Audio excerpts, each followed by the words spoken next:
Between the fragile border of wakefulness and deep slumber lies a kingdom that most people never realize they have entered. A realm that does not exist on any physical map, yet is present in every slow breath as the eyes close. In that place, every thought that failed to take shape during the day begins to find a way to become form.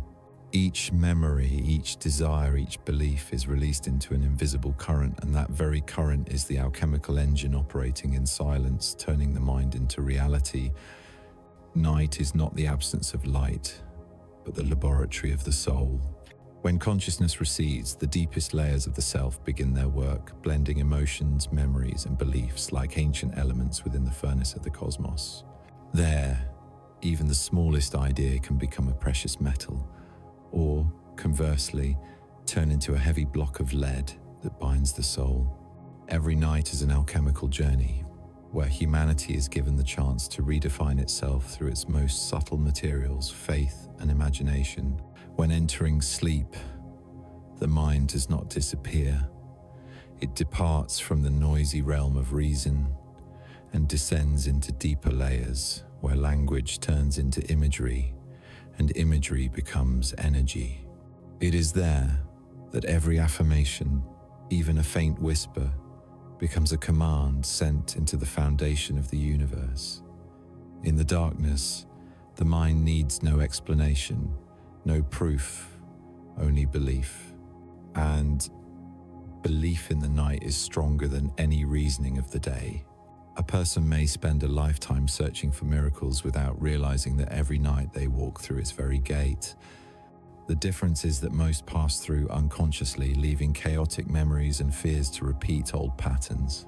But whoever understands the laws of the night holds an ancient power, the power to create life through thought itself. Imagine that every thought you hold before falling asleep is like a seed. When the day fades, the soil of consciousness softens, ready to receive. You plant into it whatever you wish to see bloom in the future. If you sow worry, by morning it returns as an invisible fatigue. If you sow peace, you awaken in a space light as if cleansed. It is not luck, but law. Sleep is the moment when consciousness unites with the subconscious, when the universe records every command you send. In the ancient world, the masters understood that night was not merely for rest. They regarded it as a sacred ritual. Before sleeping, they would focus on a single image, a symbol of what they desired. They did not plead or beg. They simply affirmed, through feeling, that it was already true. When the light went out, that image sank into the vast flow of energy, and that very current began to rearrange the pieces of reality. Like an alchemist, they knew that gold does not arise by itself. It requires heat, time, and patience. Sleep is the furnace, faith is the flame. The secret lies in the moment between waking and dreaming, when the mind has not yet fallen fully into sleep but is no longer occupied with the noise of life. In that instant, the gate between the material world and the spiritual world opens. What you think, feel, or say in that moment imprints most deeply upon your consciousness. A simple phrase, such as, "I am at peace," "I am strong," or "I am becoming the best version of myself," if spoken in that stillness, becomes the seed of transformation. The sleeping mind receives without resistance, for it does not analyze or doubt. It simply absorbs and builds that into the structure of tomorrow. Many assume the night is time wasted, but in truth it is the soul's cycle of rebirth. In light, we act through will. In darkness, we create through invisible energy. Just as the moon reflects the sun's light, the daytime mind is merely the reflection of what was shaped in the night. Each sleep is a homecoming, a return to the deepest essence where no form, no limit remains. And within that formlessness, every possibility exists. If we learn to enter the night with clear awareness, sleep ceases to be a pause and becomes a creative ritual. Pay attention to the last emotion you feel before drifting off. It is the message you send to the universe. A single negative thought can ripple through the strings of reality, while a feeling of gratitude or a luminous idea creates a chain of positive reactions that last throughout the night. Night does not judge, it merely reflects. It is the honest mirror of the mind, amplifying whatever you carry into it. The kingdom of night is not distant. It is the stillness within each of us, where everything quiets and returns to its original state. There, no boundary remains between human and cosmos, between dreamer and dream. When the outer light fades, the inner light is kindled, and in that moment, we touch the most sacred part of ourselves, the part that can declare, "I am," and the universe immediately answers. When you close your eyes tonight, be aware that you are crossing a gate. Do not think you are merely going to sleep. Know that you are returning to the soul's laboratory. Bring with you a clear thought, a loving feeling, an image of what you wish to become. Do not force it, simply hold it in your final breath before consciousness dissolves into sleep. The night will receive it, magnify it, and shape it according to its law.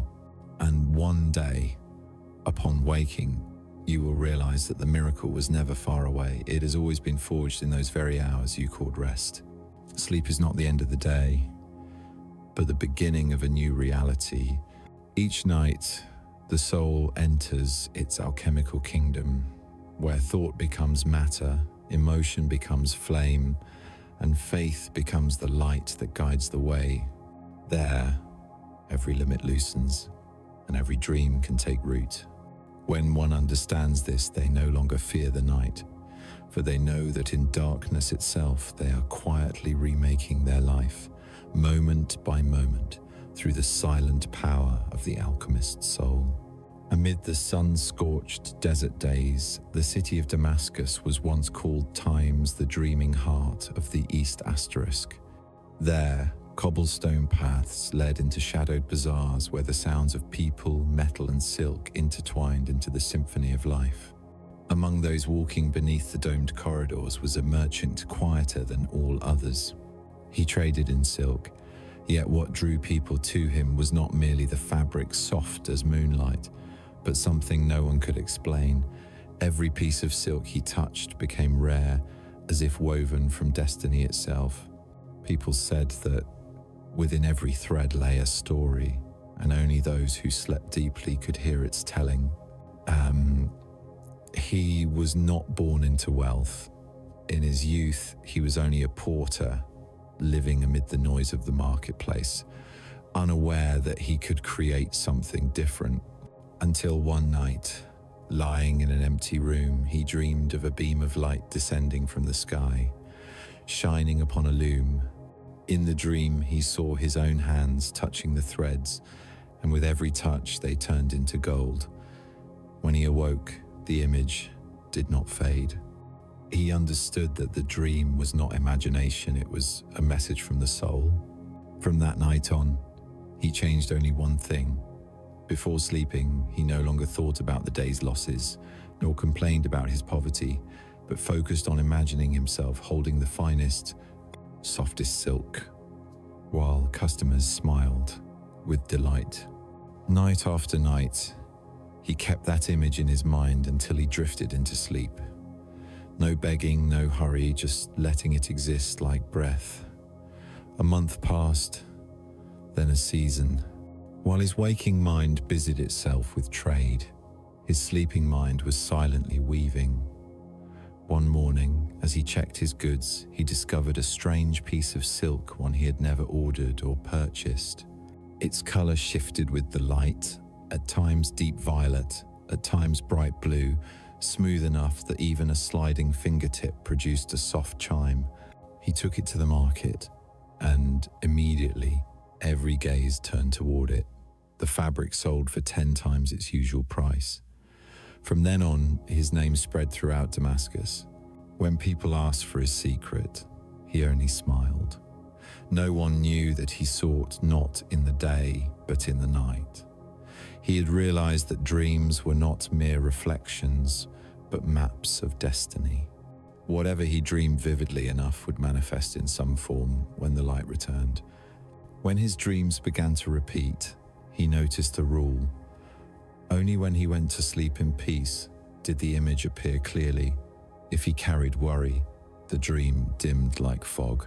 From then on, he learned to cleanse his mind before sleeping like an artisan, cleaning his loom before weaving a new cloth. He knew nothing of philosophy or mysticism, yet through experience he touched the laws of the universe. The thought before sleep is a command to fate. Sleep is the moment of covenant between a person and their invisible half. When one sleeps in fear, they recreate fear. When one sleeps in trust, they invite miracles. And night is the realm where that distinction is made. Each of us is our own merchant of Damascus, trading not goods but belief. We exchange emotions for outcomes, thoughts for life experiences. What we carry into sleep is the merchandise valued by the energy within us. When the mind is still, the subconscious becomes a loom. The threads of emotion, the memories of the day, and the yet unformed desires begin to intertwine, forming the fabric of destiny. One who knows how to choose their thoughts before sleeping is like one who selects the finest thread. They do not let chaotic feelings tangle the weave, for they know that by morning that fabric will drape over their life. The universe does not care what you beg for, it responds only to what you truly feel as you drift into sleep. The merchant of Damascus possessed no secret beyond stillness. He learned to detach himself from noise before the night arrived. In the glow of a small oil lamp, he would sit quietly, gazing at a white silk cloth spread before him. He imagined it slowly changing, absorbing starlight, becoming radiant. When his eyes closed, that image still burned softly in his mind. Night after night, he did only one thing. He kept his faith. And when an image is held long enough in stillness, it becomes a language the universe understands. His story is not merely one of trade, but a testament to a universal law. What we feel before sleep becomes the environment we awaken into. Humanity cannot escape sleep, just as it cannot escape the mind. Everything we dream is an extension of ourselves. If we learn to master our dreams, we can master our lives. For dreams are not imagination, they are the first sketches of reality. The merchant of Damascus taught no one, yet his life became a lesson for those quiet enough to observe. When asked if he believed in miracles, he simply said, "I don't need to believe, I only need to sleep the right way." To him, night was no longer darkness, but the workshop of the soul, where destiny was rewoven thread by thread. He knew that everything he desired already existed within the invisible current, waiting only for him to touch it with intention. And what he touched was not matter, but the deepest layer of himself. The secret of the merchant of Damascus did not lie in his hands, but in the moment he closed his eyes. For when humans cease resisting, cease worrying, they become identical to the universe, still yet creative. Every dream begins there, when no words remain, only the feeling that what one dreams is already real. When we understand that dreams are not an escape, but a meeting between soul and destiny, we will no longer sleep in forgetfulness. We will enter the night as artisans entering their workshop, with faith that each sleep is a chance to reweave life with the silk of the mind. And when that is done, the dream ceases to be a dream, it becomes destiny itself, crafted in silence within the kingdom of the night.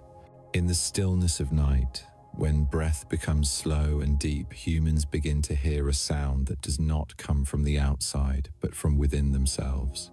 A sound without words, without tone, yet one that vibrates through every cell of the body. It is the language of the soul as it enters the state of sleep, where all boundaries between matter and spirit fade into softness. In that depth, no human word is sufficient to describe what occurs.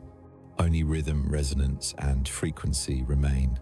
That frequency is the true voice between humankind and the universe. When the mind sleeps, the soul begins to speak, but not with the voice of the mouth, rather through the echo of energy. If a person carries anger within, that frequency sends out a harsh vibration that turns their dreams chaotic. If they hold gratitude, that vibration flows like a gentle stream, making their sleep a field of peace. Every emotion is a kind of language, and each language carries its own result. When we learn to read and speak this language, we begin to communicate with the deepest part of our being. It is a language without words, yet precise to every breath. It is the rhythm of the heart, the resonance of the last thought, the vibration of each drop of consciousness as it falls into the ocean of the subconscious.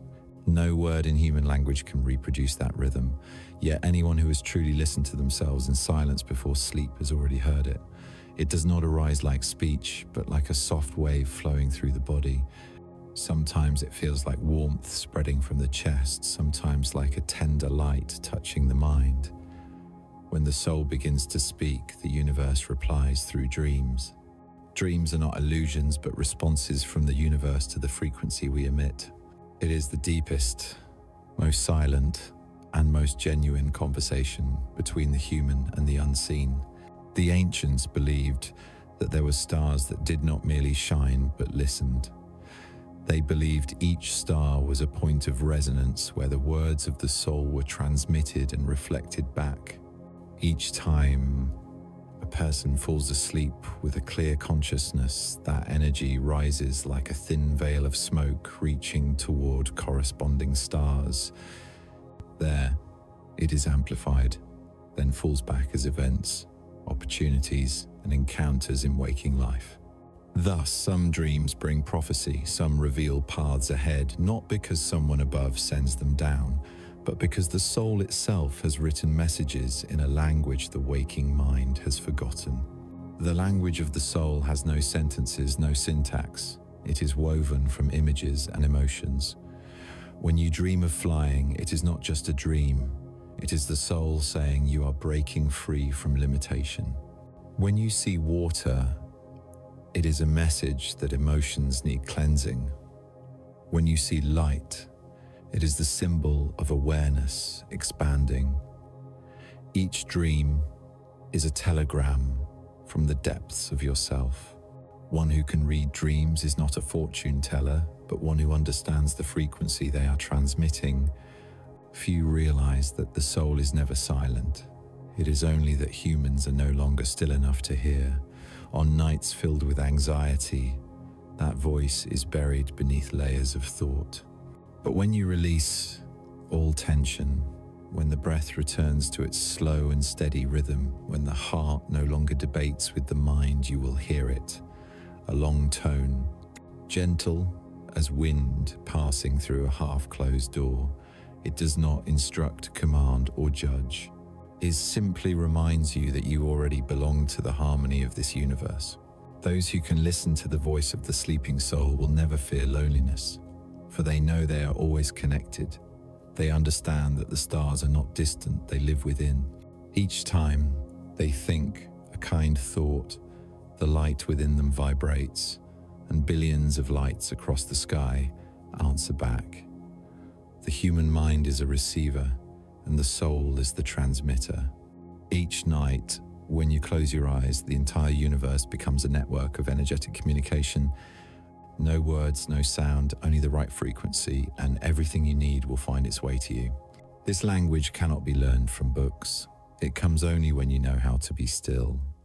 When every thought ceases, understanding begins. Like in a symphony, when the music ends, the final silence is the most sacred part. It is in that silence that the mind communes with the infinite. Sleep is the same. It is not the extinction of consciousness, but its transformation from one form to another, from words to waves, from waves to images, and from images back to words when you awaken. Everything that happens in the day is the result of what you have told the universe in that silent tongue. To learn to speak the language of the soul, no effort is required, only surrender. Sit in the dark, listen to the beating of your heart. Let your breath become the guiding rhythm. When the mind quiets, imagine a deep, long tone resonating throughout your body. Say nothing more. That tone is your speech to the unseen. It holds no meaning, but it carries energy, and that energy conveys a message clearer than any prayer. When humans sleep, they believe they separate from the world, but in truth, that is when they merge with it most deeply. The soul does not sleep. It only leaves its physical shell to converse with other parts of itself living in countless forms across the cosmos. In that moment, all souls speak to one another through light, through vibration, through silence. From there, invisible threads are woven, creating meetings, destinies, and coincidences that are never truly random but agreed upon in the night. The language of the sleeping soul is the oldest tongue, existing long before humans learned to speak. It still lives within each of us, waiting to be awakened whenever night falls. Let the night become a place of gathering, where the words unspoken resound among the stars. For only when humans learn to speak through silence will they truly hear. And in that moment, they will understand that sleep has never been the end of the day, but the doorway to a sacred dialogue between the soul and the universe, a dialogue without words, yet echoing eternally among distant lights. The night on the sea is unlike any other darkness. It is not merely the absence of light, but a vast mirror reflecting the innermost depths of the human soul. Each wave drifts by like the universe's breath, rising and falling between stillness and motion, between infinity and the present. The fisherman stands on his boat, hands gripping the rope, eyes gazing into the deep black water. No one knows what he is searching for. They only see him quietly casting his net as if performing an ancient ritual. For him, it is not an act of survival, but an act of faith. For amidst the boundless ocean, he knows that what he pulls up will not only be fish, but the very thoughts hidden deep within his mind. The net in his hands is a symbol of times I am times the phrase that marks the beginning of all creation. Each time he casts his net, he is casting affirmations into the waters of the subconscious. Every knot in the net is a belief, a thought, a silent declaration. Asterisk, I am at peace. I am abundant. I am becoming myself. Asterisk, the ocean quietly receives these words, and in its dark depths, energy begins to shift. Not because of magic, but because of the law of the universe. Wherever there is consciousness, there is movement. The fisherman understands that when the net is cast with a still heart, all that is needed will find its way. He does not struggle against the waves or rush the process. He simply stands and waits. The night sea teaches humans the meaning of waiting. No one can see what drifts beneath the surface, yet those who believe can feel it. The human mind works the same way. When we plant a positive thought into the subconscious, we may not see results immediately, but the current of energy has already begun to flow. Like the sea, the subconscious does not question reasons or distinguish right from wrong. It simply responds to what is given. If we speak to it through fear, it amplifies that fear. If we speak through trust, it creates circumstances for that trust to take form. The ocean rejects no one. It only reflects honestly whatever the fisherman casts into it. Some spend their entire lives casting nets in fear. They fear not having enough, fear loss, fear failure, and so every night they drop nets woven with anxiety into the sea. When morning comes, they pull up exactly what they sent down and they call it fate. But the fisherman understands something deeper. Fate is not something handed to us, it is something woven from our own consciousness. Each night is a chance to mend the net, to patch the holes of doubt and replace them with threads of faith. He does not need to see results to believe his net brings goodness. In the dark, he hears the sound of water hitting the hull, the wind whistling through the rope, and within those sounds he recognizes the rhythm of the universe, slow but certain. There are nights when the sea is calm and the net drifts far, others when storms rise and the rope strains as if about to snap. Yet he does not panic. He knows that storms are the sea's way of testing the steadiness of the one who casts the net. If the mind wavers, the net tangles. If faith remains steady, the net untangles itself. Just as in life, turbulence does not come to destroy it, comes to measure the depth of belief. The phrase times I am times is not merely an affirmation, but the key that unlocks creation's door. When we say times I am asterisk, we are not just describing ourselves, we are summoning energy that aligns with what we declare. Asterisk. I am peace. Times is not a wish, it is a command. It tells the subconscious that peace already exists, that we already possess it. And when this is repeated with true conviction, every cell and every circumstance around us begins to rearrange accordingly. The fisherman of the night understands this, though he has never studied philosophy. He only knows that when he casts his net with faith, the sea always returns what is worthy. The ocean is the collective mind, the place where all human thoughts converge. Every time we send out a positive affirmation, it not only transforms us, but purifies the greater current. For each positive frequency is a drop of light, and millions of such drops form the ocean of consciousness. Just as the fisherman's prayer for peace calms the sea around him, his gratitude makes the moon's reflection clearer upon the water. All transformation begins within. The net is only a symbol of an inner act, the act of believing in what is not yet seen. One night, after many years of fishing, he stood watching the sea and smiled. He understood he no longer needed to catch anything, for the ocean was simply an extension of himself. Each cast of the net was a conversation with his own being, and when a person learns to speak to themselves in the language of times I am asterisk, they are no longer separate from the universe. They become co-creators, no longer living by circumstance, but writing it themselves. In that moment, the sea ceases to be a trial and becomes a mirror reflecting the light of the soul. Beneath the starlit sky, he gently closes his eyes, feeling the subtle motion of water surrounding the boat. In that instant, he realizes that everything in the universe is listening. No prayer needs to be spoken aloud, no plea voiced, only a clear thought, a genuine feeling, and the universe understands. The current of consciousness does not know how to lie, it only knows how to respond. And within that silence, miracles are made. The fisherman casts his net one final time, then sits quietly waiting. He no longer cares how much he will pull in, for what he seeks is not within the net, but in the moment of casting it. Just as humans need not struggle to attain, but only to learn how to plant the right thought.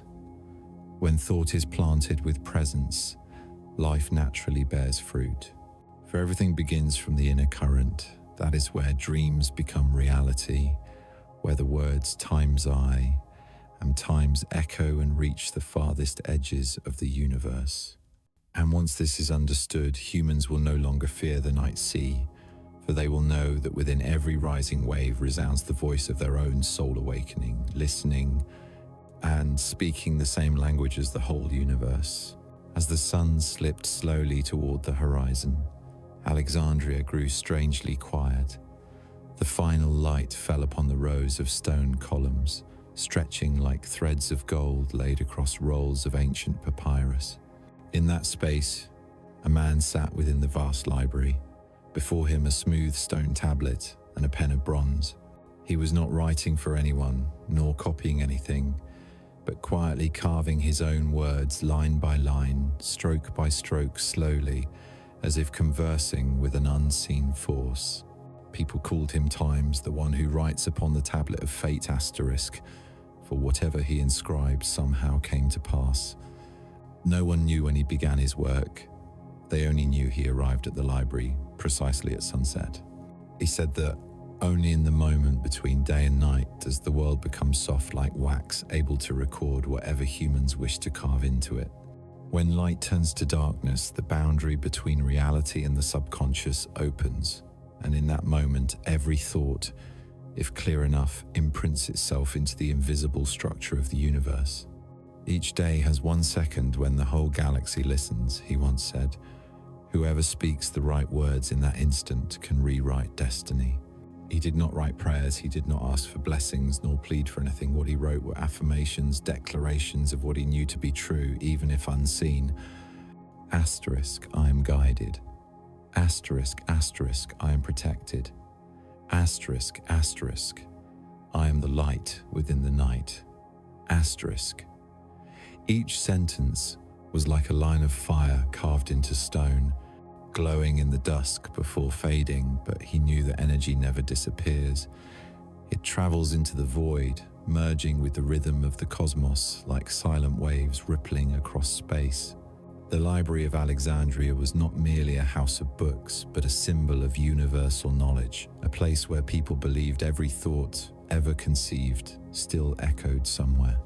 When humans write something down, they do not only inscribe it on paper, they inscribe it into the energetic fabric of existence. The writer knew this. He did not see writing as a linguistic act, but as a covenant between soul and destiny. Every word carved was a vow, not to the gods, but to the self within. There were days he wrote only a single line. Some days he wrote nothing at all, merely sitting quietly, watching the light dissolve upon the tablet's surface. He said, not every day requires the creation of something new. Sometimes silence itself lets the old words shine again. In his world, silence was also a form of language, and sometimes the most powerful one. For in silence, the mind's chaotic vibrations subside, making room for a higher frequency, the frequency that the universe listens to. The writer understood that the final thought before nightfall is the command for tomorrow. Just as when one falls asleep in fear, they are signing a contract of fear. When they sleep in faith, they sign a covenant of light. Therefore, he wrote only at twilight, when the mind is still and all the noise of the world pauses. He called that moment times the hour of the divine asterisk, when, between day and night, everything can be reshaped. Many mocked him, believing his words could change nothing. But as years passed, something strange became clear. Whatever he wrote seemed to unfold. When he carved the phrase, asterisk, this city shall be reborn in new light, asterisk, a few years later, forgotten monuments were restored, and Alexandria entered a golden era. When he wrote, asterisk, war shall dissolve in understanding, asterisk, a long conflict unexpectedly ended through a peace accord. None could explain it, yet he only smiled, saying he did nothing, he merely wrote at the right moment. Perhaps the wonder lay in how deeply he believed every word he wrote. He did not write as one who hopes, but as one who has already seen. He never said, asterisk, I will be healed, asterisk, but times I am healing itself. Asterisk, not times I will succeed, asterisk, but times I am shining in my work, asterisk. He understood that human language has two modes, supplication and creation. Supplication arises from lack. Creation arises from awareness of abundance. When one speaks from a consciousness of lack, they reinforce that lack. But when they speak from the consciousness of fullness, they open the flow of prosperity. That subtle difference is the line separating the writer from the uncertain. One day, a young man came to him and asked, if everything can be rewritten, what about the mistakes of the past? He answered, the past is not dried ink, it is energy yet to be corrected. When a person changes their perception, they rewrite that past in another way. No one is truly trapped by their history. They simply have not yet learned to pick up the pen again. When night finally fell, he set his pen down and looked up at the darkened sky.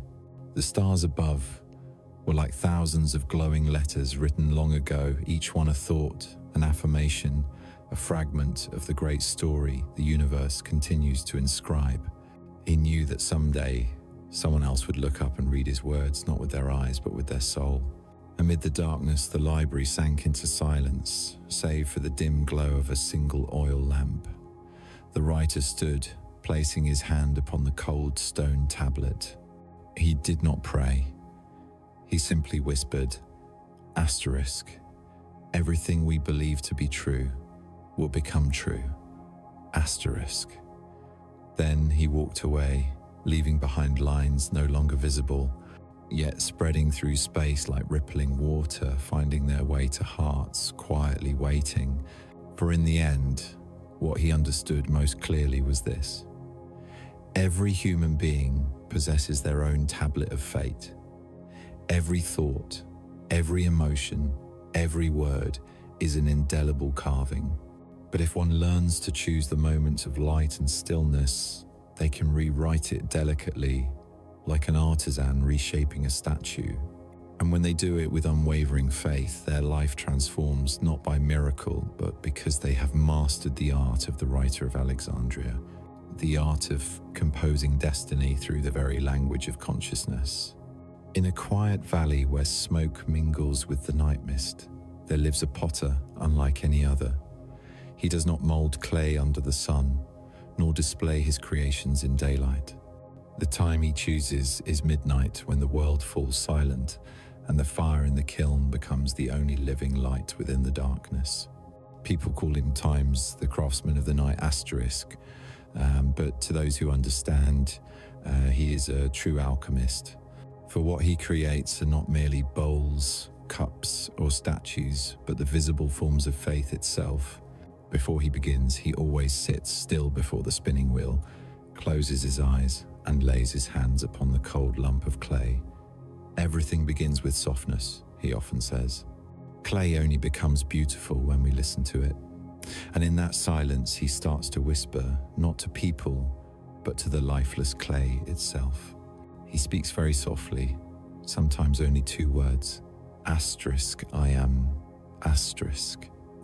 Then follow affirmations filled with trust. Asterisk, I am creation.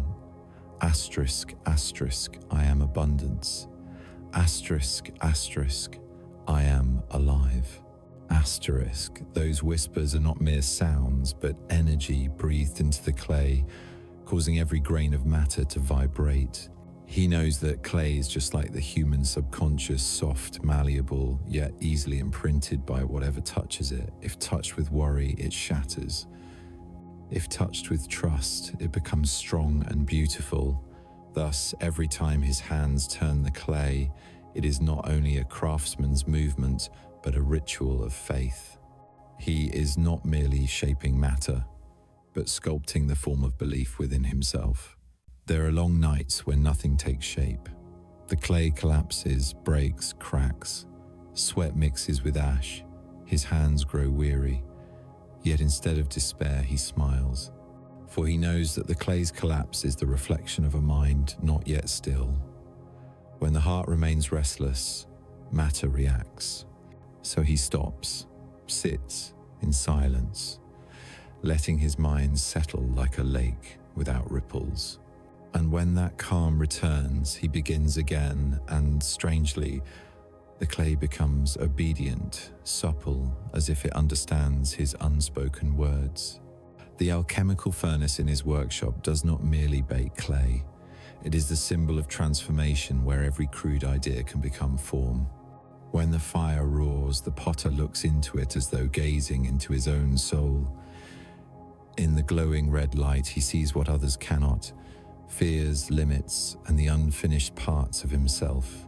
He does not turn away, but casts them all into the flames, allowing the fire of awareness to burn them away. For he understands that before clay becomes a vessel, it must endure the heat. And before a person becomes their truest self, they too must walk through the fire of trials. Faith is the same. It is not born in calm, but forged in the furnace. Every time one holds firm to an affirmation amid doubt, they are like the potter before the flames, hands steady though the heat surrounds them. When we say, "I believe," but our hearts still tremble, we are merely shaping the clay. Only when we stand firm in "I am," even as the world falls apart, do we begin to fire the true form of faith. The potter draws no templates, measures no proportions. He works by feeling, as if guided by an inner current. Every curve and ridge on the pottery's surface is the result of a silent breath and times "I am," times whispered between two passing winds. He says that sometimes he feels the clay tremble in his hands, as if it is responding. Just like when one speaks to the universe with trust, the universe may not answer immediately, but an invisible current begins to move. One night, beneath a dim moon, a traveler stopped by and asked, "Why don't you fire your pottery by day when you can see better?" The potter simply smiled. In the day, light comes from outside, but clay is completed only when lit by the fire within. That sentence is a philosophy of life. Humans often seek light outside, through success, fame, others, but only when they learn to kindle the fire within can they shape the world around them. The alchemical kiln in that workshop is the heart itself, where all dreams are fired by the heat of belief. And when a pot is finished, he never keeps it. He carries it to the stream and lets it drift away. Whoever finds it, it is meant for them. People say that those who keep his pots are blessed with luck, but in truth, the luck lies not in the object, but in the frequency of faith it carries. Those vessels hold the energy of the words times "I am," times spoken in the night, and thus they continue to pass that faith into other hands. Every human being is a potter. Life itself is the workshop, and the mind is the spinning wheel. Every thought, every emotion is a touch upon the clay. When we think negatively, we distort the vessel's shape. When we believe, we create something perfect. And the fire of challenge, the thing most people fear, is the very process that hardens and strengthens us. Without fire, clay remains earth. Without trials, faith remains empty words. The potter knows that when the night passes and the flames die, what he holds is not merely a finished work, but a lesson within. That everything he creates, no matter how beautiful, will one day break, but what remains is the ability to believe. That faith is the true fire, the flame that never extinguishes, even when there is nothing left to burn.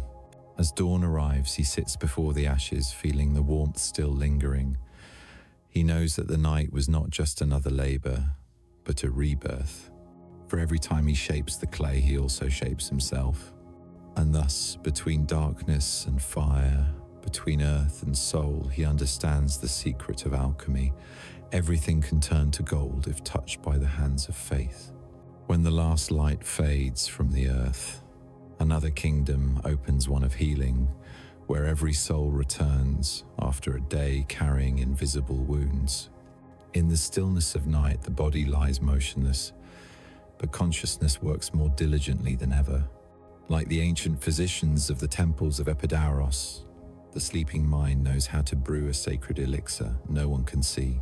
It gathers ingredients from memory, emotion, faith, and love, transforming them into healing energy that flows through every cell.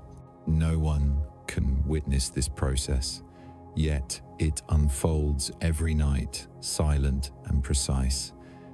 Every spiritual wound, every fear, every tension accumulated through the day is placed into an invisible alchemical cauldron called time-sleep, asterisk. And in that vessel, the miracle begins. The energy of life is renewed. Old cells are replaced, painful memories are untangled, chaotic thoughts are rearranged into order, but only when humans know how to open the gate for consciousness to perform its sacred work, can they truly be healed? Most people fall asleep in exhaustion, carrying their worries like a torn cloak wrapped around the soul.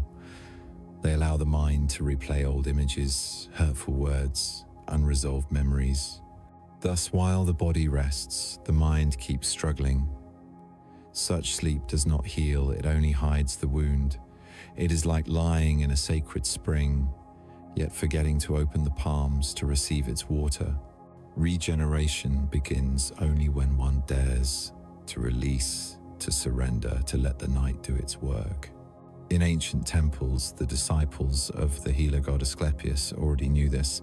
Before treating illness, they did not give medicine, they gave sleep. Not ordinary sleep, but one entered with the faith that healing was already happening. The patients lay in a dark chamber, breathing the scent of herbs, listening to the murmur of water, and repeating affirmations. Asterisk, I am life. Asterisk, asterisk, I am peace. Asterisk, asterisk, I am reborn.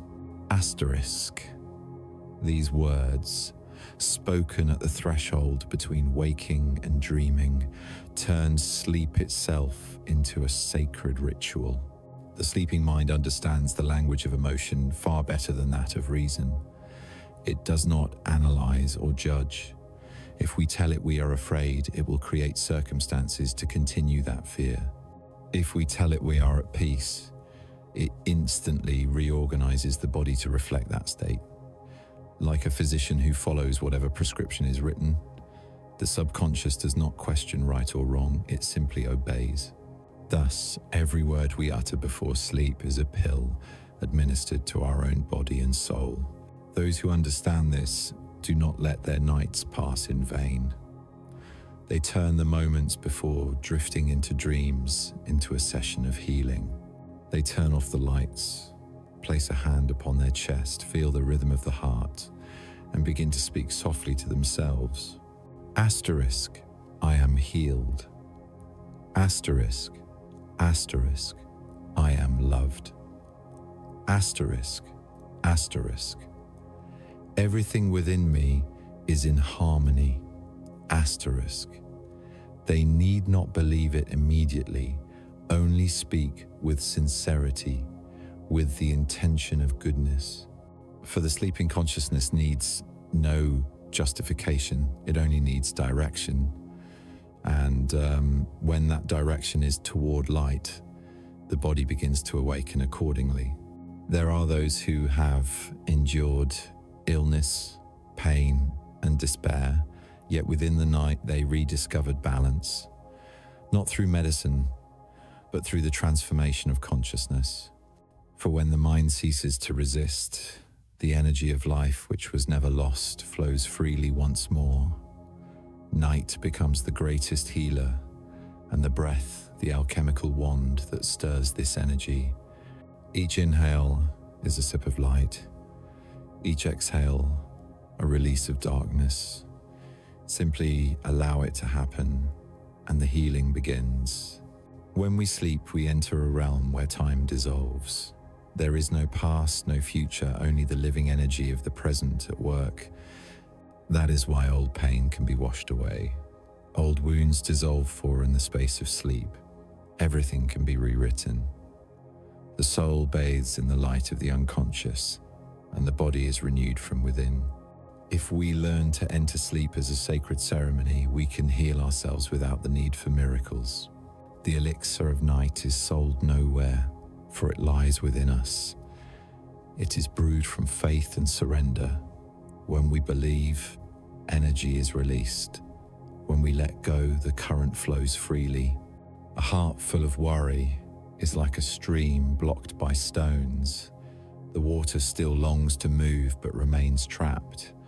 Only when the stones of doubt are lifted does the stream return to its nature, to flow and to heal. Try just once to let the night do its work. Before sleep, do not carry arguments, mistakes, or regrets with you. Close your eyes and whisper softly, Asterisk, I forgive. Asterisk, asterisk, I am forgiven. Asterisk, asterisk, every part of me is safe. Asterisk, then you will feel a gentle warmth spreading from your chest throughout your body. It is not imagination, but the true movement of energy, the energy of healing. For when the soul is accepted, the body naturally adjusts to reflect that peace. The ancients believed that in every deep sleep a god passes by, carrying a vessel of light to sprinkle upon the heads of dreamers. But in truth, that God is not afar, it is the highest part within us, the part still connected to the source of life. It waits for the moment when we stop speaking, stop resisting, so it can work. And when we sleep, that part awakens, carrying invisible hands that heal all that the day has wounded. There is no medicine stronger than faith, no hands more skillful than consciousness placed in the stillness of night. If we learn to trust this power, we need not seek healing outside. Each night, as you lie down, remember that you are resting within a river of energy, quietly renewing everything. Do not interfere, do not control, just surrender to it. By morning, when you open your eyes, you will find that part of you has changed lighter, calmer, and more alive. The elixir of night is not a secret of the past, but a gift given every day. Yet only those still enough to receive it, and trusting enough to open to it, can touch it. And once you have felt it, you will never see sleep as the extinction of awareness again. You will know that within sleep, where all sounds cease and all dreams begin, human beings are healed, not merely to survive another day, but to return to themselves whole and free, like the first light of dawn.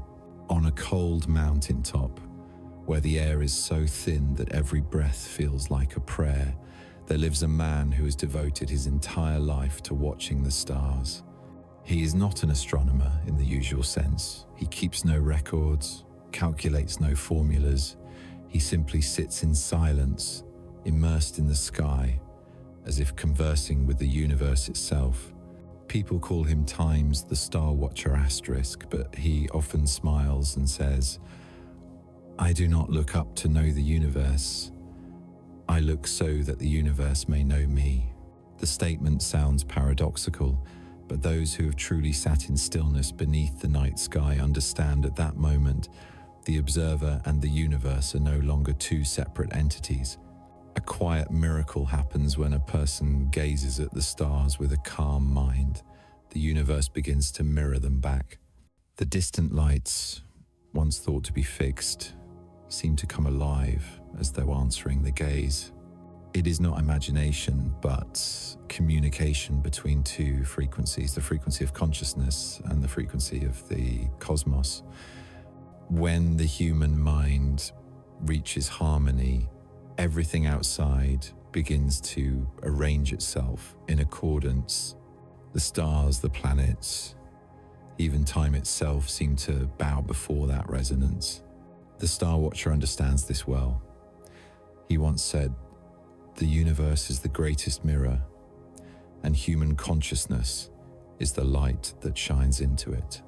When that light is pure, the reflection is perfect. Therefore, every night before he begins, he adjusts no telescope, marks no coordinates. He simply sits still, breathes deeply, and releases all thought. He knows that to see truth, the mind must be as flat as a lake's surface, for only still water can reflect the sky.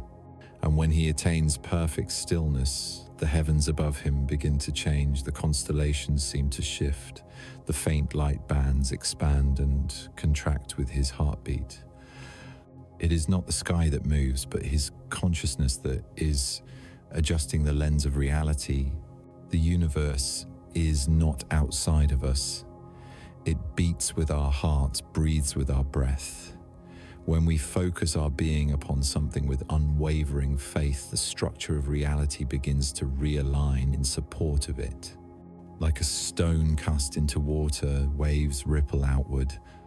Each thought, each emotion is a stone dropped into the lake of the cosmos, and what returns to us, events, people, opportunities, are the ripples made by that stone.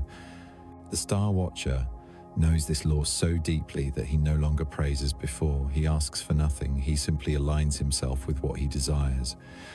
One night, a student asked him, "How can we make the universe hear us?" He looked up at the sky and replied, "The universe always hears. It is we who do not speak the right language." The student stayed silent, and the master continued, "The language of the universe is not words, but frequency. When humans believe, the frequency rises. When they fear, it falls. The universe does not understand sentences, it understands vibration." The answer troubled the student for years, until he realized that whenever he felt truly at peace, life flowed effortlessly, and whenever he worried, everything fell into chaos. That was synchronization, the subtle harmony between consciousness and the universe.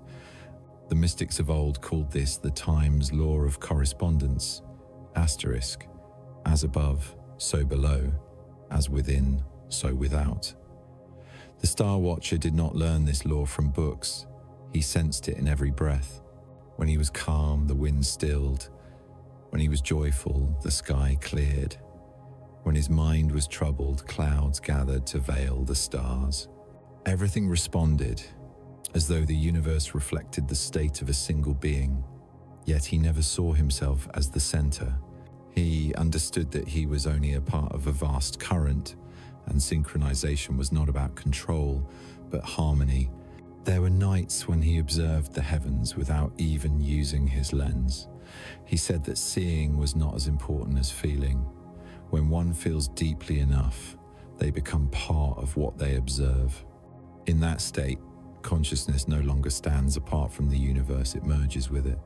In such moments, one can create changes beyond understanding, for they no longer request times the universe. They become the hand through which the universe acts. If you have ever experienced a moment when everything in life seemed to unfold perfectly, right time, right place, right people, that was the universe synchronizing with you, is not coincidence, but the result of you perhaps unknowingly emitting a harmonious frequency. When you are grateful, more reasons to be grateful appear. When you love approaches from every direction. When you fear, the things you fear draw near. The universe performs only one act. It amplifies whatever you send. The Star Watcher understands this, so he never resists reality. When something unpleasant occurs, he simply looks up and asks, "What did I send out that the universe reflects this?" And in silence, he finds the answer. For when humans are willing to examine their own frequency, they can change it. And when that frequency changes, the world follows. There is no struggle, no force, only the adjustment of inner harmony. As dawn nears, he still sits there, eyes half closed, lips curved in a faint smile. He knows that though the stars fade in the morning light, they remain shining on another frequency. Just like human wishes, if sent forth with true faith, they do not vanish but wait for the universe to complete its alignment before returning as an answer. And sometimes that answer comes in the form of a person, an opportunity, or a quiet intuition through which we suddenly know we are being guided. Synchronization is not a miracle, but the natural state of the universe when humans are still enough to listen. When we stop trying to control, when we stop forcing the world to obey our will, the stars begin to move along their rightful paths. For human consciousness is not separate from the sky, it is part of the cosmic symphony. And when the musician learns to listen to the grand orchestra, their instrument plays in perfect tune. The Star Watcher left behind no books, no formulas, only a single sentence, asterisk. Listen to the sky within you, asterisk.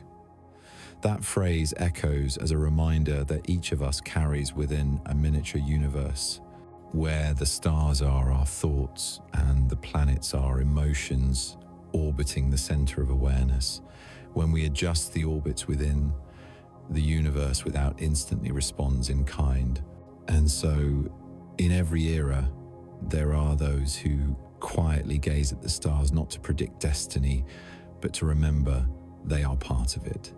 For when humans truly understand that the universe and consciousness are two sides of the same mirror, they no longer seek answers elsewhere. They simply close their eyes, listen to their own heartbeat, and within that rhythm, the stars begin to shine, resonating with the silent echo of the soul in the eternal symphony between humankind and the cosmos.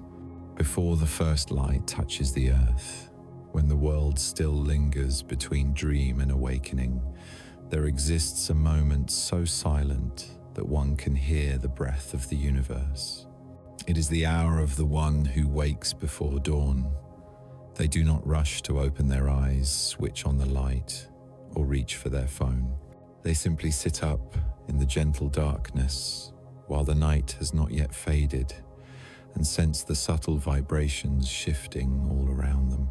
In that moment, dream and reality overlap, forming an in-between realm where the most elusive things begin to take shape and the quietest wishes start to find their way into being.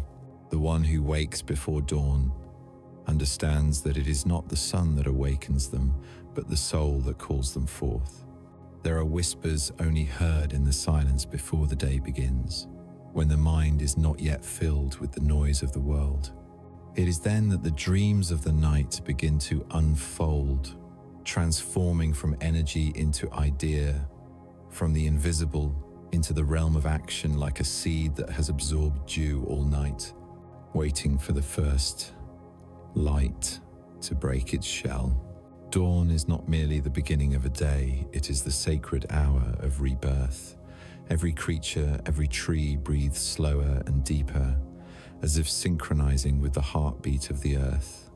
Those who rise early do not chase time, they move ahead of it, for in that moment, the universe has not yet fully awakened, and those who can listen may write into the fresh current of energy the bright command for the day.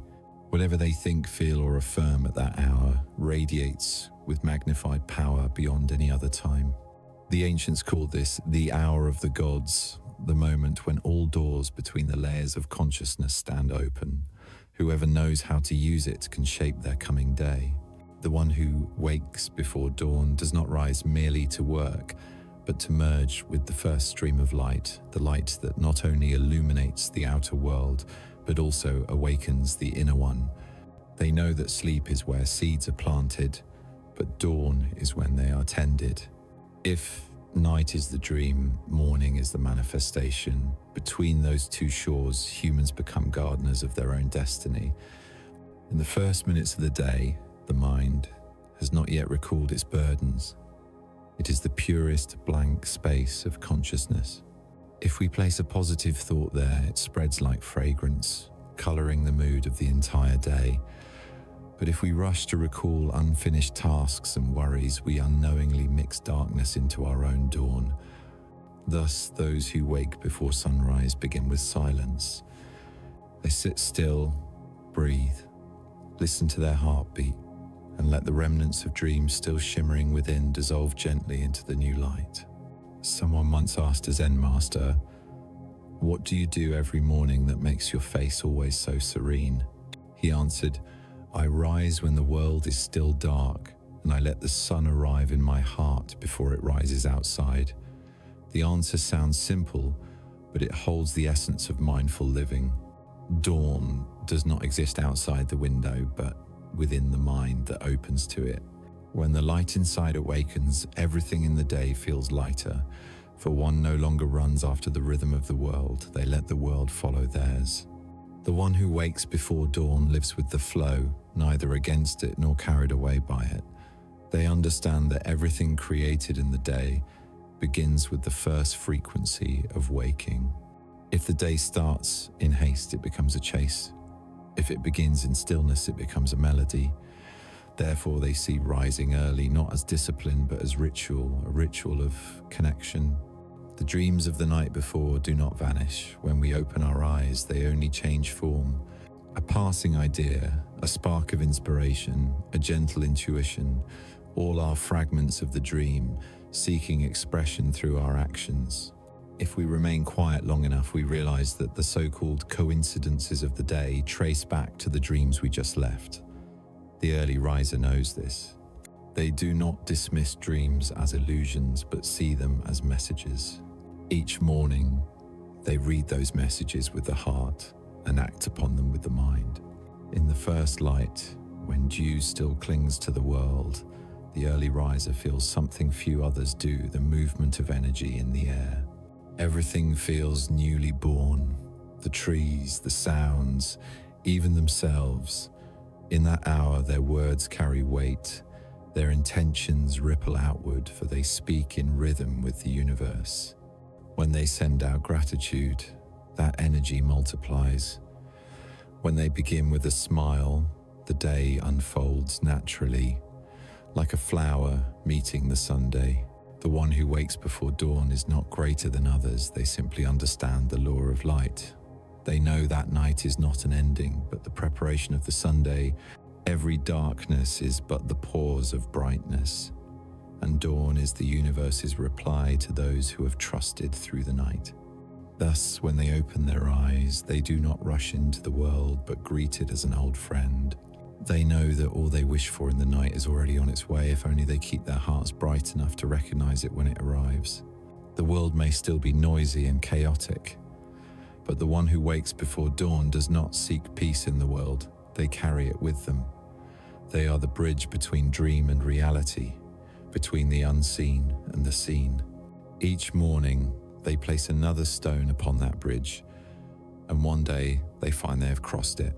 Dawn is the mirror of consciousness. If we fear, the light will dim. If we believe, it will blaze. And if we are grateful, the sun will seem to rise from within us. The one who wakes before dawn does not wait for light to see, they see so that light may be born. And in that moment between night and day, between dream and reality, they become the meeting point of two worlds. One where the dream is closing, and one where life opens. And in the very center, they realize the deepest truth, that light has never come from outside. It has always been born within the heart of those who awaken before dawn. When the night is not yet fully lifted and the morning dew still clings to the leaves, a man quietly steps into his garden. He carries no hoe, no sickle, only a small lantern and a pouch of seeds. People call him Times, the gardener in the mist. Asterisk. To him, the garden is not merely a place for planting, it is a mirror reflecting the soul of the universe. Each seed he sows is an idea, a dream, a possibility not yet shaped. And every night, while the earth remains damp and cold, he bends down to sow the seeds of eternity, not to see flowers bloom tomorrow, but to nurture the life hidden within the soil. He once said that the earth is the memory of the universe, and the seed is the consciousness of humankind. When the two meet, miracles happen. The earth never asks why, it simply receives. The seed never needs to know how, it simply believes. And between the faith of the seed and the generosity of the earth, life is born.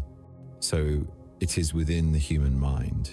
When a thought is planted with faith and love, the universe nurtures it in its own way. Nothing is ever lost. There are only sprouts awaiting their season to bloom. The gardener understands that his task is not to control but to care. He cannot force a seed to sprout or hurry a flower to open, but he can create the conditions for it to happen through patience, stillness, and faith that everything unfolds in its proper time. In his world, time is not an enemy, but an ally. For he knows that every seed in the universe blooms precisely when it should, neither early nor late. Someone once asked him, "Why do you plant only at night?" He smiled gently and replied, "Because night is when the earth breathes slowly, when energy settles, and when the things humans have yet to believe in can be heard most clearly." To him, the night is a loyal friend, a blanket that shelters every fragile sprout. In darkness, the seed learns to seek the light it has never seen.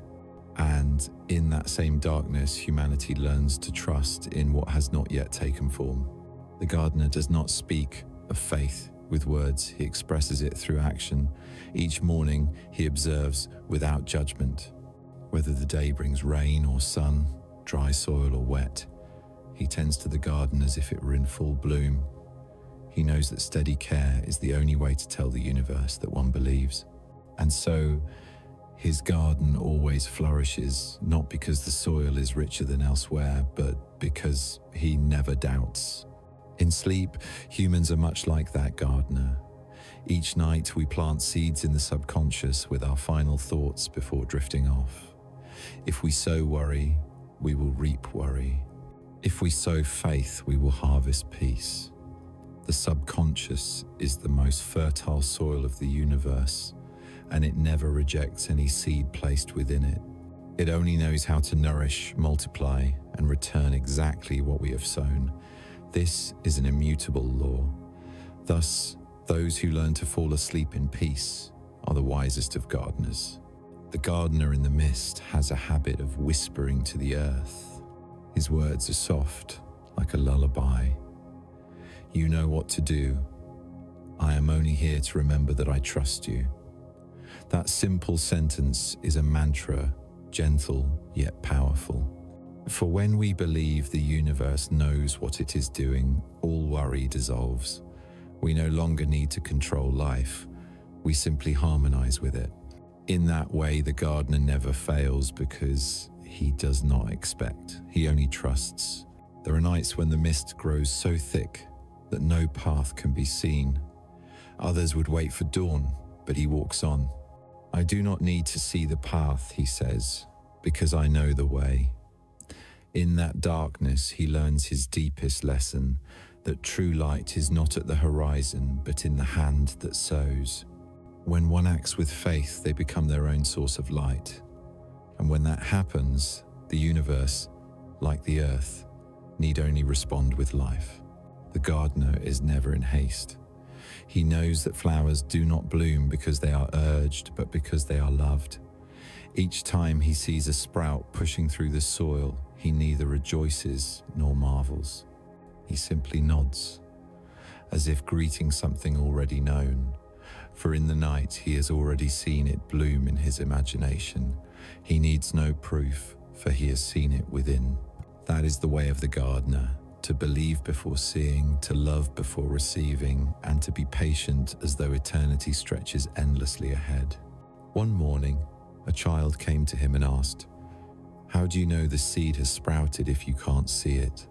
The gardener smiled and replied, "Because I still feel warmth in my hand from when I planted it." The child stared in wonder, not realizing that in their innocence, the seed of understanding had just been sown. For the gardener knows that all things truly precious are invisible at the beginning. Love, faith, gratitude, they are all seeds, waiting only for the right soil to become flowers. As the sun rises and light touches each drop of dew, his garden glimmers as if coated in silver. The gardener steps back to watch. He does not see himself as the garden's owner, but as one invited to witness it. For the garden, like the universe, belongs to no one.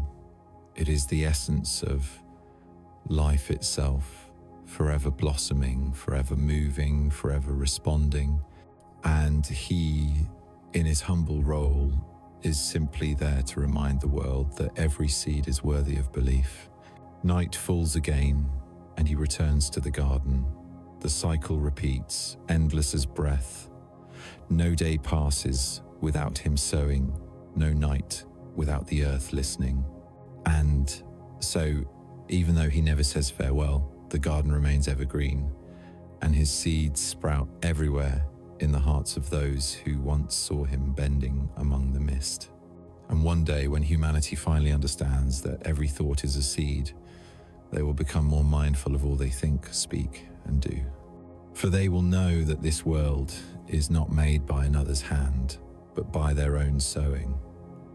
The gardener in the mist has known this all along. He does not try to change the world, he simply sows in silence. Yet it is that very silence, through countless seasons of dew, that has made the eternal garden bloom, a garden not only rooted in soil, but blossoming within the hearts of all who still believe that between night and mist, there are always seeds whispering, waiting for their season to flower. If sound could be seen, humanity would realize that the world is never silent. Even in the deepest night, when everything seems to pause, the universe continues to hum its invisible song. The vibration of atoms, the oscillation of space, the heartbeat of all things pulsing in one shared rhythm. The human subconscious is the silent section of that grand symphony. It does not speak in words, but in frequencies. Each thought, each emotion, each belief is a note played into existence. And when all those notes intertwine, life itself becomes the music we hear live and perform. Those who understand this no longer see the mind merely as a tool for thought, but as an instrument being tuned each day. When we are joyful, the sounds we emit are light and bright. When we are fearful, the frequency turns heavy and low. When we love, we resonate with the entire cosmos. And when we doubt, we drift out of harmony with the natural rhythm of life. The subconscious, like a vast stringed instrument, always responds faithfully to what the player sends through it. If we strike the wrong chord, the sound is not wrong. It simply reminds us that the rhythm is off. Music is the oldest language of the universe. Before words, before symbols, before form, there was sound. Every manifestation of matter began with a vibration, and through billions of years, that vibration wove the stars, the planets, and every living body. The subconscious carries the echo of that origin. It understands every vibration, no matter how faint. When we release a thought, it does not vanish. It merges into space, creating an invisible wave that ripples outward. And, like an echo bouncing from a mountain wall, the frequency we send eventually returns, sometimes as an event, sometimes as a person, sometimes as an opportunity. Some live within a cacophony, unaware that they are the ones playing the instrument. They complain of life's noise, not realizing that the clamor began within them. The subconscious cannot produce harmony if the conductor is conflicted. Only when we learn to listen to our inner rhythm, to feel the vibration of our emotions, can we retune our frequency. And when that happens, the outer world begins to change tempo to match our own. In ancient Egyptian temples, sound was once used for healing. They believed each organ in the body carried its own frequency, and when that frequency drifted, illness appeared. When brought back into tune, the body restored itself. The same holds true for the human psyche. Our joy, our fear, our memories, our beliefs all vibrate at distinct tones. When we speak words of love, the mind vibrates in harmony. When we sink into anger, our entire energy field shifts in color. There is no miracle beyond this. The sound of our voice, our breath, our thoughts is what shapes the life around us. A single word of gratitude, whispered in stillness, holds more power than 1,000 anxious prayers. For when we say times thank you asterisk, our energy instantly rises. The subconscious records that as a pure, clear note and begins creating conditions of the same frequency to echo it back. This is why those who live in gratitude attract more to be grateful for, not because they are favored, but because they are playing in rhythm with the melody of abundance. Imagine life as a grand orchestra. Each person is an instrument. The universe is the conductor. No one is excluded. Only some have not yet heard their rhythm. When we resist, our notes sound discordant. When we surrender, the music flows through us. Those who reach this state do not strive, they live within the music. Every action becomes natural, harmonious. They no longer try to be better, they simply resonate with the tone that has always been theirs. The subconscious is also like the background music of sleep. When we fall asleep in peace, it hums melodies soft as mist, restoring body and soul. But when we sleep in fear, it plays dense, heavy tones that cloud the morning. Every night is a concert between us and our deepest self, and the music, whether we hear it or not, composes the day that follows. Some say they can hear the universe sing. In truth, everyone can. It is only a matter of who is still enough to notice. It is not sound through the ears, but resonance through the heart. When we stand in nature and hear the wind passing through leaves, the water dripping, the heartbeat aligning with the rhythm of space in that moment, we are hearing the music of existence itself. And in that moment, the line between times self times and times universe times disappears. There remains only one vibration, the song of life singing through every form. If people knew that every thought was a musical note, they would be more mindful of what they think. If they understood that emotions are the strings, they would learn to tune them instead of letting them snap. A second of anger is an explosion. A minute of love is a symphony. Every vibration is recorded, it never vanishes, but becomes the underlying score of our life. When we change the melody within, life immediately shifts its rhythm without. Those who understand this no longer resist circumstance. When faced with hardship, they listen, knowing it is merely a passage that needs modulation. They do not fear change, for they see transformation as the natural cadence of the cosmic song. Just as music cannot exist with a single note, life cannot be only joy or sorrow. It is the pauses, the lower tones, that create depth. The subconscious does not judge what is good or bad, it simply learns to play the melodies we hand it. Sometimes, merely changing the rhythm of breath transforms the entire inner symphony. Inhaling slowly, exhaling long, we are rewriting the structure of energy. Each breath is a beat. When we breathe with awareness, we conduct our instrument. When we breathe in anxiety, the music turns chaotic. When we breathe in gratitude, every cell vibrates like strings in an orchestra of light. Ultimately, those who understand the symphony of the subconscious no longer seek miracles. They know the miracle times is time's resonance itself.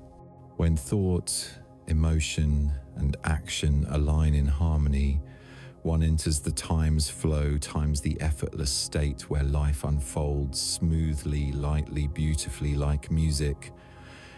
The universe is no longer a place they live. Times in, times it becomes the composition they are. Times playing with asterisk. And in that moment, when a person truly hears the music within themselves, they realize the greatest truth of all, that life has never been chaotic. It is only that we have not yet learned to listen to the melody we ourselves are creating. Deep within every human being lies an invisible laboratory where thoughts, emotions, and beliefs are mixed, ignited, and transformed. It is the alchemical furnace of the mind. There is no smoke, no metal, no written formula. Yet the magic that takes place there is more real than anything we've ever been told. For each thought is a subtle element, each emotion a chemical reaction, and willpower itself is the eternal flame. Those who learn to operate this inner chamber master the greatest of all arts, transforming the lead of doubt into the gold of faith. Doubt is the heaviest, coldest, and greyest metal in the mind. It makes people shrink inward, halts the flow of energy, and blocks the passage of light. When one doubts themselves, they pour lead into the current of thought. Every action, every dream, every potential becomes burdened and immovable. And yet, paradoxically, without lead there can be no gold, for lead is the first material an alchemist needs. No one begins with light. They begin with darkness, then transform it through understanding, will, and the fire of belief. The alchemist of thought knows that doubt cannot be destroyed, it can only be transmuted. Just as in nature, energy is never lost, only changed in form. Each time we feel fear or insecurity, it is not a sign of weakness, but an invitation to begin the alchemical process. When we dare to face our fear, to listen to the voice of doubt, we have already taken the first step. For fire is born only through friction, and faith is forged only through challenge. The alchemist does not run from fear. They place it on the table of experiment. They look into it, ask where it comes from, and pour the light of awareness into it. When light touches darkness, darkness ceases to be. But if one tries to chase it away, it returns stronger.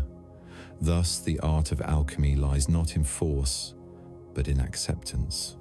The alchemist says, "I do not destroy, I transform." And in that moment, the doubt within begins to melt, shifting from solid to liquid, from liquid to light. Someone once asked, how do you turn doubt into faith? The answer, through attention. Thought is a metal forged from the energy of focus. Whatever we give attention to, we heat. When we fixate on fear, we strengthen it. But when we focus on light, on the belief that everything is unfolding to lead us where we are meant to go, the energy changes instantly. Doubt does not disappear, it is refined into understanding. And understanding, when ignited by trust, becomes gold. Every human is an alchemist, whether they realize it or not. Each thought is an experiment, each decision a reaction. When we think, I can't, we create the compound of failure. When we think, I am becoming, we initiate a reaction that releases energy. The subconscious is the furnace that never stops working. It continually melts down the commands we feed it. If the material is fear, the product is limitation. If the material is trust, the product is freedom. That law operates endlessly, whether we are aware of it or not. The true alchemist needs no tools, only the inner flame. They know that faith does not come from outside, but from the small repeated choices made every day. Each time we choose to trust instead of fear, we are refining gold. Each time we forgive instead of resent, we are purifying the soul. Each time we give thanks instead of complain, we brighten the flame within the furnace. And one day, when that fire burns strong enough, it will turn all the dull grey within us into radiant light. Someone once asked the alchemist, how do you keep faith when everything falls apart? He replied, I do not keep faith, I become faith. The answer sounds paradoxical, yet it is truth. For when a person becomes one with belief itself, they no longer depend on outcomes. They understand that faith itself is the miracle. When the mind reaches that state, there is no longer separation between I believe and what I believe in. Everything merges into one, and the universe begins to respond in perfect synchronicity. In the laboratory of thought, the fire burns not on wood but on emotion. Joy is the fuel, gratitude the catalyst, and love the most perfect reaction. When these elements meet, alchemy happens naturally. The human body transforms, its vibration shifts, and life begins to mirror the new state. What was once impossible becomes possible. Doors once closed begin to open. It is not the world that changes, it is the essence within us that transforms, and the world merely reflects that shift. In the journey of the alchemist, the hardest part is not creating gold, but believing that gold can be created. Once that belief takes root, the rest is only time. For faith is not illusion, it is the purest form of energy, the energy that shapes reality itself. When a person emits the frequency of trust, they do not plead nor wait. They act as if what they believe already exists, and that alignment compels the universe to respond. But the alchemist also knows that no light endures without being guarded by stillness. Thus, after every success, they return to silence. In that silence, they hear the furnace of the mind still burning softly, steadily, like the heartbeat of the cosmos. They know that as long as the flame remains, anything can be transformed. In the end, the lesson of the alchemist lies not in metal or gold, but in the realization that everything in the universe possesses the power to transmute. Fear can become courage, doubt can become wisdom, loss can become understanding, and a human being, no matter how ordinary, can become a source of light if they dare to place themselves within the fire of transformation. For that is the true meaning of alchemy, not the turning of matter into wealth, but the turning of man into his highest self. When the lead of doubt has been refined into the gold of faith, we no longer seek miracles because we have become the miracle itself, radiant, enduring, and free within the eternal flow of the universe. In the deepest hours of the night, when the world lies still and time seems to pause, there is someone who remains awake, hands on a loom, eyes fixed on threads fine as light itself. People call him Times, the dream weaver, asterisk. He does not weave with silk or cotton, but with intention, the invisible material more powerful than any metal. Each thread he draws is a thought. Each repeated weave is a pulse of belief. And somehow, everything he weaves in darkness takes shape in the light of the following day. The dream weaver understands that the universe does not distinguish between imagination and reality. It responds only to the energy of belief. When a person envisions with enough clarity, feels with enough depth, and believes with enough strength, they are already weaving the first strands of reality. The structure of this world is not built from matter, but from consciousness.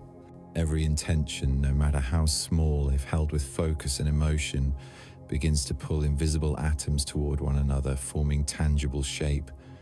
For everything we see was once someone's dream, a thought patiently woven into being over time. The dream weaver never begs for what he desires. He imagines it as if it already exists. When he weaves a house, he feels the warmth in its walls, the scent of wood in the breeze. When he weaves a loved one, he feels their laughter, their gaze, the calm spreading through his chest. To him, dreams are not escapes, but blueprints of future reality. Everything that will come must first be formed in the mind. So he does not hurry, does not force. He knows that what is woven with love cannot fail to appear. His work is no different from that of a patient craftsman. Every thread is a thought, every knot an emotion. If he weaves while restless, the fabric tangles. If he weaves in stillness, the cloth becomes smooth as glass. For the subconscious does not hear words, it reads energy. Every time we imagine, it records the vibration we emit. If that vibration is fear, it will create more reasons to fear. If it is trust, it begins attracting circumstances that allow intention to take form. The dream weaver knows that intention is not mere wanting, but an act of creation. When we say asterisk, I wish, asterisk, we remain outside. But when we say asterisk, I am becoming asterisk, We step into the center of creation's current. He never asks asterisk, when, asterisk or asterisk, how, asterisk, for he knows that everything unfolds at the moment. Energy is ready. His task is not to push but to maintain faith. Just as a weaver cannot pull the thread too fast without breaking it, a person cannot force the universe to answer before learning patience. One night, a young visitor asked him, "Why do I imagine over and over, yet what I want never comes?" The dream weaver smiled. "Because you imagine from lack. You dream out of fear, not faith. Intention cannot sprout in the soil of fear." The youth fell silent. The weaver continued, "When you envision something, feel it as real. Let your heart tremble with the joy of it, not the fear of its absence.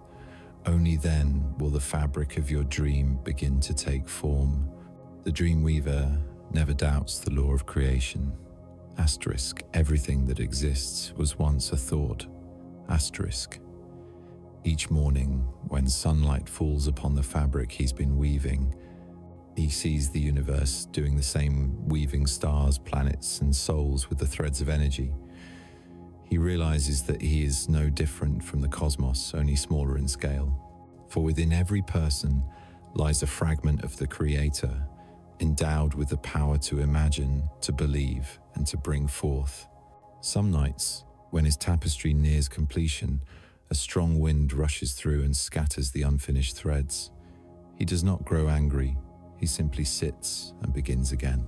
For he knows that the wind does not come to destroy, but to test whether his rhythm of faith remains steady. Through his weaving, he learns that broken dreams too have purpose. They teach perseverance. A dream that unravels is not lost. It is rewoven stronger, finer, brighter. As he weaves, each thread emits a faint glow, like moonlit silk. Each time he completes a tapestry, he hangs it in the attic, where the light of dawn can shine through it. And when the first ray touches it, the fabric disappears, dissolving into the air, taking form as reality. A letter arrives from a distant friend, an opportunity opens, a chance encounter occurs. All appear as if by magic, though none can explain how. But he knows the tapestry of the previous night has materialized. The dream weaver keeps no formula, only one truth. Every vision is a promise. When you imagine, you make a pact with the universe. Weave with love, for the universe will fulfill every thread you send. To him, creation is not a miracle, but the natural reaction of consciousness. When intention and emotion unite, nothing is impossible. People often think dreams belong to the night, but the weaver knows that true dreaming begins when we wake. The night is for shaping, the day is for walking through the tapestry we have made. Every action, every word, every thought is a needle continuing the pattern. There is no boundary between dream and reality, only the continuity of creation. In old age, the dream weaver still sits by his loom, hands trembling slightly but eyes still shining. Someone once asked, "Have you woven enough?" He replied, "I do not weave for myself, I weave for the universe." Then he looked out the window where dawn was rising and smiled. He knew that even when he was gone, his fabric would remain in the dreams of others, in the good intentions sown forth, in the light unfolding with every morning. For in the end, the dream weaver is not one man, but the symbol of the creative power within us all. When we learn to imagine with love, to believe with certainty, and to act as though what we envision already exists, we become the weavers of our own lives. Every dream we hold will begin to take shape, and every intention we release will become real, not because of magic intervening, but because we have aligned ourselves with the law of creation, that whatever is woven from the light of faith will, sooner or later, bloom in the light of this world. There are nights when the fire within a person has burned out, leaving only ashes and silence. Every effort seems futile, every dream distant, and the heart feels incapable of believing once more. Yet, it is precisely in that moment when we stand face to face with total loss that rebirth begins, not outside but within, in the deepest chamber of the soul, where the phoenix sleeps.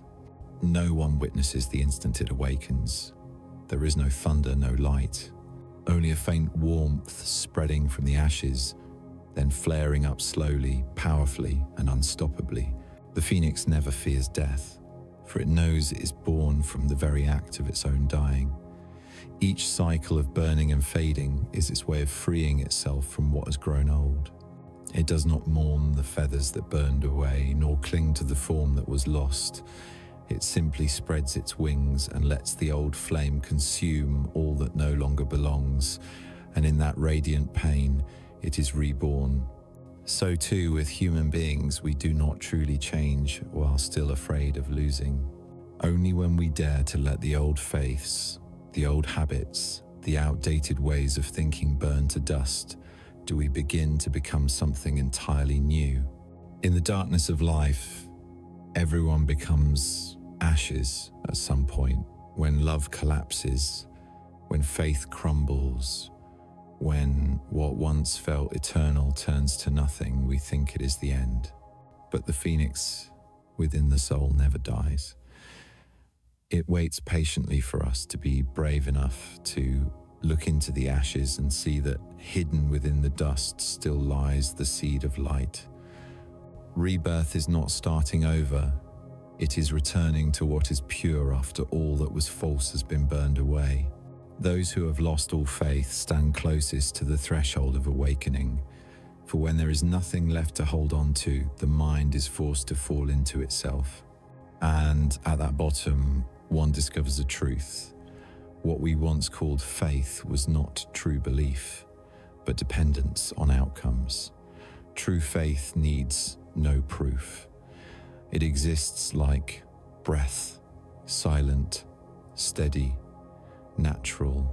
When all external supports are gone, we finally learn to trust the unseen, the fire within. The phoenix never asks, "Why must I burn?" It simply knows that burning is the way to exist. Humanity is the same, only by letting the ego burn away, letting all boundaries be scorched clean, do we see the soul's true form.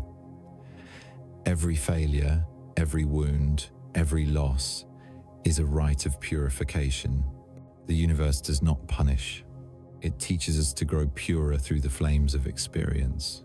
And in that process, faith is refined, not naive faith, but faith that has passed through ashes. Those who have burned in the fire of pain are the ones who understand the value of light. They know that light is not found outside, but within the fire itself. When the phoenix rises from its ashes, its wings still smoke, yet its eyes shine brighter than ever. It is not a creature of safety, but a symbol of courage. The courage to dissolve in order to become whole. Likewise, those who have fallen and risen again no longer fear. They do not seek to avoid the flames. They learn to fly through them. Each time a person lets go of an old belief, an old part of the ego melts away. Perhaps the belief that they are small, perhaps the belief that they must be accepted, perhaps the belief that life must be this way or that. Layer by layer, the illusions are burned, and when nothing remains to lose, the soul begins to sing its freedom. Like the phoenix's flame, that song is not sung to be heard, but to proclaim, asterisk, I live, and I am becoming, asterisk. Those who have lost faith and found it again never believe as they once did. They no longer believe that everything will always be good. They believe that even if everything collapses, they can rise again. They do not believe in luck. They believe in the power to turn anything into a lesson. Their faith no longer promises safety. It grants strength to walk through storms without fear. It is faith forged in fire, quiet, unadorned, yet enduring like a glowing ember after the tempest. The universe has one immutable law: nothing is ever lost, only transformed. The death of a belief is not an ending, but a transmutation. Just as fire turns wood to smoke, smoke to cloud, cloud to rain, and rain back to life, every cycle in nature is rebirth. The human soul is the same. Each time we think we are dissolving, we are actually being reshaped at a higher, deeper, brighter level. The phoenix is not born to live long, but to live fully within each cycle of flame. It does not count years, it counts rebirths. And when humans learn this, they cease fearing change. They understand that every death within is an evolution, every letting go is an expansion, every fall is a chance to see more clearly. Rebirth is not a reward, it is the natural law of life. When dawn rises after the night of burning, the ashes of old faith coat the earth like silver dust. From within them, a new being emerges, lighter, brighter, freer. It carries no old baggage, bound by no memory. It brings only one thing: the inner flame, symbol of immortal vitality. When a person reaches that moment, they no longer ask, "Who am I?" They smile, knowing they are everything that has burned, dissolved, and risen. The phoenix in the dark is the image of the human soul transcending itself. It teaches that no night is eternal and no ash is wasted. Every loss is preparation for a new shape of light. When we dare to let the fire consume all that is old, we cease fearing the dark because we have become the light within it. And that is the moment of true rebirth, the moment when ashes turn to wings and the soul once more rises in silent brilliance, surpassing every limit of its former faith to become the living emblem of eternal immortality. When the night reaches its end and the first light has not yet arrived, there exists a thin moment between ending and beginning. Everything stands still, no longer divided between darkness and dawn. It is the moment of the final light, the light that does not shine from outside, but radiates from within the human being. It is neither dazzling like the day, nor mystical like the moon. It is the light of awareness, of consciousness, seeing itself and realizing the universe is gazing back through the same eyes. In that moment, a person is no longer the observer, but the gateway through which all eternity opens. Consciousness is the only door that needs no key. Every other gate in the universe of knowledge, of faith, of the soul lies beyond it. When a person becomes still enough to recognize that they are witnessing, the very act of witnessing, all layers of illusion dissolve. There is no longer inside or outside, no longer me and the world. There is only a single, endless stream of light perceiving itself. The universe is not far away among the stars. It is breathing in every cell, vibrating in every thought, expanding in every moment that one becomes aware of being alive. But before reaching that point, one must walk through countless layers of their own darkness. They pass through doubt, through fear, through broken beliefs, through shattered dreams, through promises unkept. None of these are punishments, they are the polishing of the mirror of awareness. For only through friction does metal shine. Only when consciousness reaches the ultimate edge of pain does it awaken the ability to see what lies beyond pain. And when that seeing opens, light is no longer something to be sought, it is what has always been there, merely veiled by ignorance as thin as breath. The final light promises no reward. It grants no power, no miracle, only vision so clear that faith itself becomes unnecessary. When one sees that everything ever sought already exists, within every longing dissolves. There is no more grasping, no more explanation, no more fleeing. Every question falls silent, like a lake after rain. And in that stillness, one hears what has always been singing, the song of life about itself. It is not a sound, but a sensation, as if the entire universe were breathing with you. Each heartbeat is a star's pulse, each river of blood, a stream of the Milky Way. Consciousness expands, not to encompass the world, but to dissolve the line between self and world. When this occurs, all boundaries of time vanish. There is no yesterday, no tomorrow, no now. All merge into a single instant, the eternal now. Within that now, there is nothing to do, only something to be. And in that state, one touches eternity. Eternity is not an endless stretch of time, but the absolute presence. When consciousness is wholly present, each second becomes infinite. The final light does not pull one toward the future. It draws one into the depth of this very moment.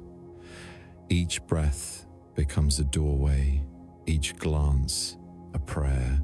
Those who reach this awareness no longer seek perfection, for they understand everything has long been perfect. There is nothing to fix, only to understand. And in understanding, all falls naturally into order. The final light does not distinguish between shadow and brightness. It knows that darkness is simply its other face, the place where light rests to renew itself. Those who fear the dark have not yet understood light, but those who have seen the final light know darkness is not an enemy, it is a companion. Like night and day, death and birth, silence and sound, all are two breaths of the same being. And when consciousness accepts both, one attains balance, a state where everything is allowed to exist without justification. In that moment, life is no longer a puzzle to solve, but a symphony to be heard. Everything that happens, loss or joy, is a note necessary to complete the melody. When consciousness opens, one ceases to divide between good and bad. They perceive only the different rhythms of the same grand composition. And once they hear the music in all circumstances, fear vanishes, for they know there are no mistakes, only evolution. Those who touch the final light no longer pray for salvation, for they realize that no one needs saving. Every soul is already moving in the right direction, no matter how winding the path. What we call being lost is merely the journey of expanding awareness.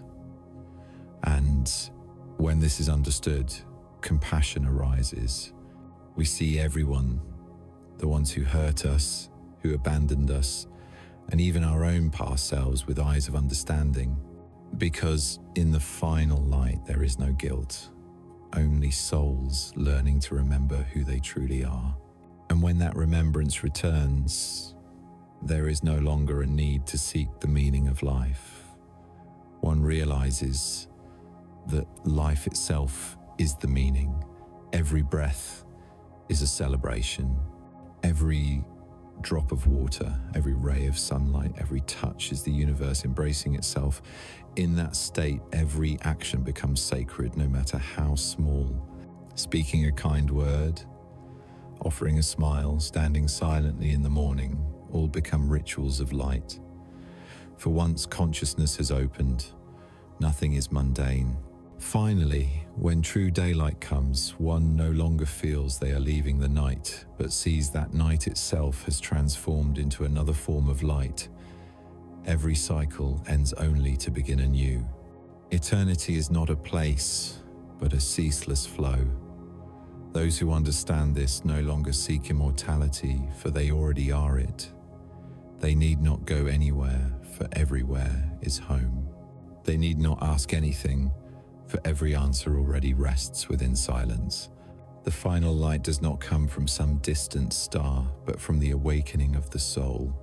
When a person realizes they are not separate from the universe, every gate opens at once, the gate of knowledge, of love, of creation, of life, and even of death. All become one. And in that unity, they grasp the greatest truth. Nothing is lost, nothing to be gained, for the essence of existence has been whole from the very beginning. And in that moment, when consciousness unfurls like a flower at dawn, human beings are no longer dreamers within the universe's dream, but the dream itself, aware of its own reality. The final light shines not upon the world, but upon the awakened soul. And from that place, a new cycle begins where darkness is no longer fear, where light is no longer the destination, but simply the eternal movement of infinity singing through every human breath.